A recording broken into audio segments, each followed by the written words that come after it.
बॉलीवुड की first ever actress जिसे time magazine ने अपने कवर पर जगह दी। जी हाँ, हम बात कर रहे हैं 70 के दौर की बॉलीवुड की सबसे बड़ी अदाकारा परवीन बाबी के बारे में। परवीन बाबी का जन्म गुजरात के जूनागढ़ में 4 अप्रैल 1954 को हुआ था। परवीन मुगल काल के मशहूर बाबी पश्तून के खानदान से बिलॉन्ग करती थी। बाबी की शुरुआती पढ़ाई माउंट कार्मेल स्कूल अहमदाबाद में हुई। इसके बाद हायर एजुकेशन के लिए परवीन सेंट जेवियर कॉलेज गईं, जहां उन्होंने इंग्लिश लिटरेचर में ग्रेजुएशन किया। 1972 में मॉडलिंग की दुनिया में कदम रखने के बाद परवीन ने बॉलीवुड में फिल्म चरित्र से एंट्री ली। 1973 की ये मूवी बुरी तरह फ्लॉप रही। इस बेहतरीन अदाकारा को फिल्म इंडस्ट्री ने 1974 की फिल्म मजबूर से नोटिस किया और इसके बाद परवीन ने पीछे मुड़कर कभी नहीं देखा। परवीन ने back to back blockbuster movies में अपनी अदाकारी का जादू दिखाया। परवीन जितना बॉलीवुड में छा रही थी, उतना ही उनकी लव लाइफ के किस्से भी मीडिया में सुर्खियां बटोरते जा रहे थे। परवीन का नाम सुपरस्टार अमिताभ बच्चन से लेकर नसीरुद्दीन शाह, डैनी, कबीर बेदी और यहाँ तक कि अपने टाइम के मशहूर फिल्म डायरेक्टर महेश भट्ट से भी जुड़ा। लेकिन कोई भी रिश्ता अपने अंजाम तक नहीं पहुंच पाया। मीडिया रिपोर्ट्स की माने तो परवीन अपनी लाइफ में अपनी मेंटल हेल्थ से जूझ रही थी। इनमें इन टूटे रिश्तों का भी बहुत बड़ा हाथ रहा था। फिर आया साल 1983, जब परवीन ने भारत ही छोड़ दिया। इसके बाद वो कई देशों में घूमी। साल 1987 में जब परवीन मुंबई लौटी, इसी दौरान उन्हें पता चला कि वे पैरानॉइड स्किज़ोफ्रेनिया नाम की बीमारी से जूझ रही हैं। इस बीमारी के कारण वो अक्सर डरी-डरी रहती थीं। उन्हें लगता था कि कोई उन्हें मार देगा। इसी बीच उन्होंने 34 लोगों के खिलाफ एफआईआर दर्ज कराई, जिसमें महानायक अमिताभ बच्चन का भी नाम था।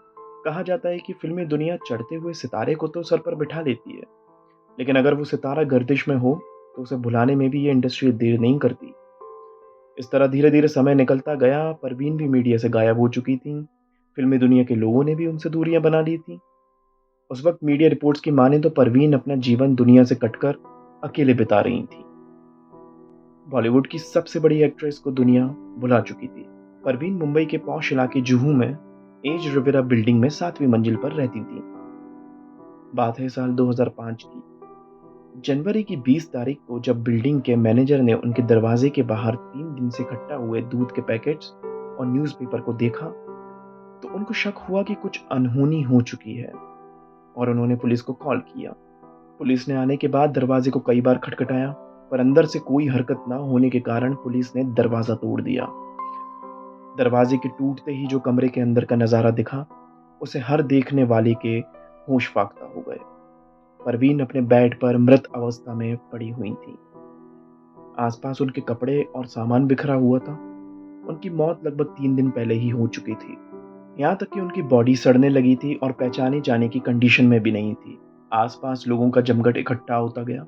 लोगों को यकीन ही नहीं हो रहा था कि परवीन अब उनके बीच नहीं है। पोस्टमार्टम रिपोर्ट में ये साफ हुआ कि उनको किसी ने मारा नहीं है। रिपोर्ट्स के मुताबिक उनकी बॉडी में 3 दिन से खाने का एक दाना भी नहीं था। उनकी मौत भूख और डायबिटीज के कारण हुई। 3 दिन से कुछ ना खाने पीने की वजह से परवीन के बॉडी ऑर्गन्स ने काम करना बंद कर दिया था, जिस कारण उनकी मौत हो गई। परवीन की बदकिस्मती उनके जाने के बाद भी उनके साथ ही रही। उनकी बॉडी को लेने के लिए कोई भी नहीं आया। यहाँ तक कि उनके अंतिम संस्कार के लिए भी कोई परिजन आगे नहीं आया।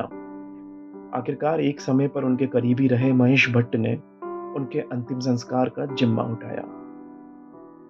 दुनिया से पराई हुई परवीन का दिल बहुत बड़ा था। उन्होंने अपनी वसीयत में गरीब बच्चों को मदद के लिए अपने पैसों से ट्रस्ट बनाने का जिक्र किया। अगर आपको ये स्टोरी पसंद आई है और ऐसी ही फिल्मी दुनिया की कई फेमस स्टोरी सुनना चाहते हैं, तो इस वीडियो को लाइक और शेयर करें और साथ ही हमारे चैनल को सब्सक्राइब करें। मिलते हैं अगली स्टोरी में।